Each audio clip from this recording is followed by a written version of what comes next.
So let's discuss AV nodal reentry tachycardia. AV nodal reentry tachycardia, also known as AVNRT, is the most common regular paroxysmal supraventricular tachycardia found in clinical practice. AVNRT is a regular tachycardia that is caused by a reentry loop involving the AV junctional area. AVNRT is a paroxysmal rhythm, which means it has a rapid onset and a rapid termination. AVNRT is usually triggered by premature atrial contraction. So our module objectives. We're going to describe the process of reentry as it relates to AVNRT, and reentry is a very important concept for us to understand several of the narrow complex tachyarrhythmias. Identify the origin of AVNRT in the cardiac conduction system and recognize AVNRT on the ECG monitor. So a good working knowledge of the general concepts of AV nodal reentry will allow you to more efficiently understand and recognize AV nodal reentry tachycardia. Normally, the AV node only has one approach or tract receiving the impulse from the atrial myocardium. However, in about 10% of patients, there is a second tract involved. The two tracts have their own distinct conduction properties. One conducts the current quickly, but has a much longer refractory period, and the other conducts the current much more slowly, but has a shorter refractory period. So theoretically, one atrial depolarization wave could trigger two separate ventricular complexes. However, as we're going to see when we discuss the concept of reentry, this is not what happens in real life. So we're going to try to use some real-world applications to help us understand what's actually happening in the electrical conduction system at the AV node. This figure illustrates the two tracts leading to the AV node in the 10% of people that we had discussed. One tract is free of obstructions, therefore if water flowed through it, it would produce a laminar or a fast flow. The other tract, which uses rocks and other debris to illustrate obstructions, would cause a turbulent or slow flow of water through it. So this is your fast flow here, and this is your slow flow. So in the first figure here, we see the laminar flow figure. In this figure, all of the water is traveling the same direction, and the speed of the water is undisturbed because there is no turbulence in it. In the turbulent flow, or the slow channel, the water has to flow around various obstacles and is constantly crashing. It flows much slower because the turbulence causes deceleration. So you see the difference here. You've got laminar flow at 70 miles per hour and turbulent flow at 20 miles per hour. They're all trying to get to the same endpoint, but one is going much slower than the other. So using another real-life model, suppose that you have a system of dry river channels like this one here. The main channel splits into two branches that are exactly the same, with the exception that one of the channels has some obstructions, which would cause turbulent flow if water were flowing through it. If there was suddenly a flash flood, what do you think would happen? Well, first, water would travel by laminate flow until the branching point of the two channels. Then the water would proceed down the two branches. Which one's going to go slower? Obviously the one with the turbulence. So the laminar flow will continue at its same speed, and the smooth channel will transport water by direct laminar flow, and the water will travel very quickly. So this is what we're going to call the fast channel. The smooth channel will continue to transport the water, and the water will travel very quickly. The obstructed channel will begin to develop turbulent flow as water winds its way slowly around the rocks. So this will be the slow channel. Now there's a direct correlation between this image and what we will discuss as far as the reentry loop or the reentry circuit in the cardiac cell. So what will happen when the water that travels down the fast channel reaches the shallow pond bed? The pond will begin to fill very quickly, and it fills pretty quickly. Water is still winding its way down the slow channel, so the slow channel hasn't made it down to the pond yet. So once the pond completely fills by the fast channel, what's going to happen to the water? It's going to continue to go up. The slow channel will begin to backfill with water from the pond. So the water from the fast channel has now come down and filled the pond. The slow channel hasn't made it to the pond yet, so water is going to start to backflow back up. And then they're going to meet.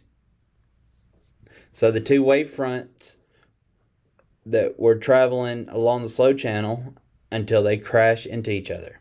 At that point, the water would stabilize and the water level would equilibrate to the amount of water entering the system. To simplify the process to understand what happens when a reentry circuit creates an AVNRT, let's look back at the water model that we were just discussing. Suppose a tree were washed down by the rapid flow of the flash flood, as indicated here. It has now blocked the channel, and the fast channel is now having to go backwards. The flow of water is now going to go back down the slow channel. Eventually the flow of water would reach the pond to fill it, but it's not going to be filled by the fast channel. The water would begin to flow retrograde back up the fast channel, so it would go down and then go back up until it reached the tree from the other side. So getting back to the AV node, if an impulse hit the fast track at a point when it was refractory, i.e. the tree blocking here, so refractory, the depolarization wave would have to travel down the slow pathway to depolarize. From here, the electrical impulse would travel retrogradely back up the fast track. However, this time the wave will not be canceled out by one coming simultaneously down the track. When the retrograde impulse reaches the bifurcation area, or the area where the tree would be, it would find the slow track ready to receive the impulse again.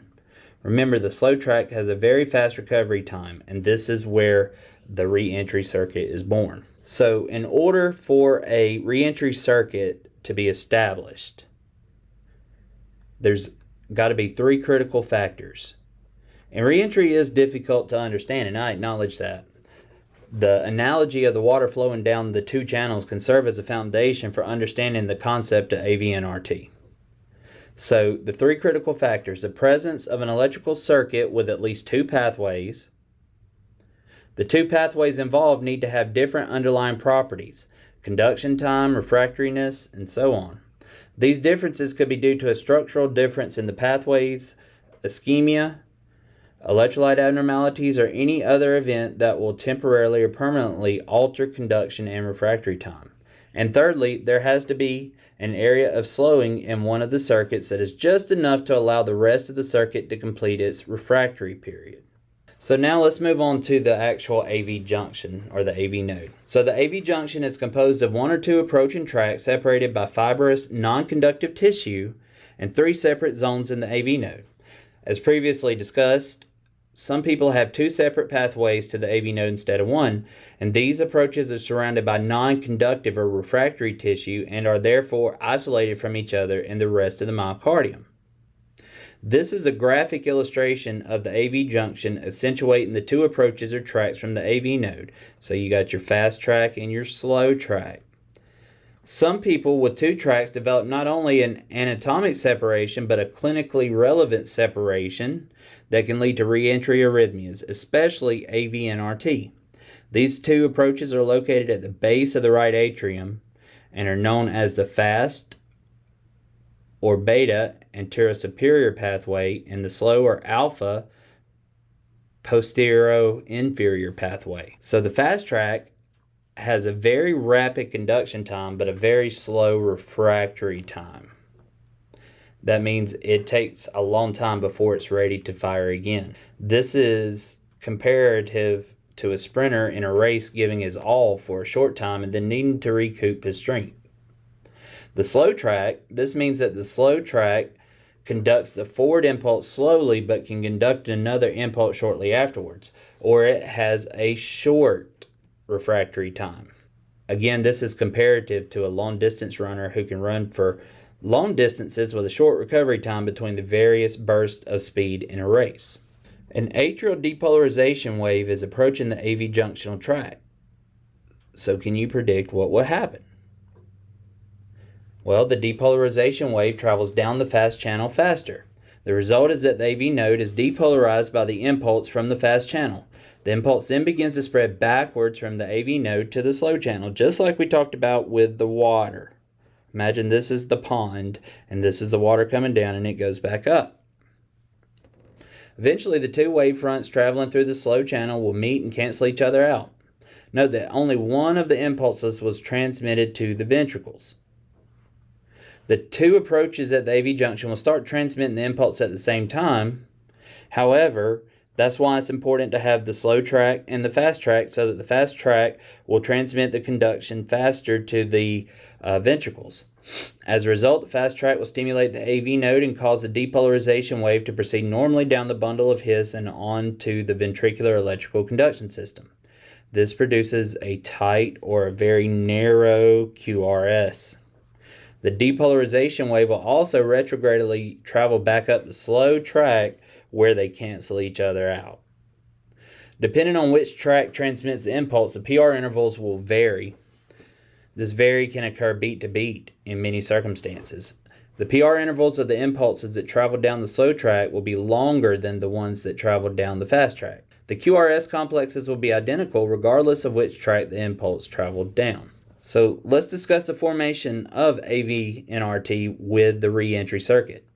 A normal sinus depolarization wave arrives at the two tracks. The fast track transmits the impulse through as expected and as shown in the graphic. A reentry loop can be created when an ectopic atrial foci fires prematurely, causing a premature atrial contraction.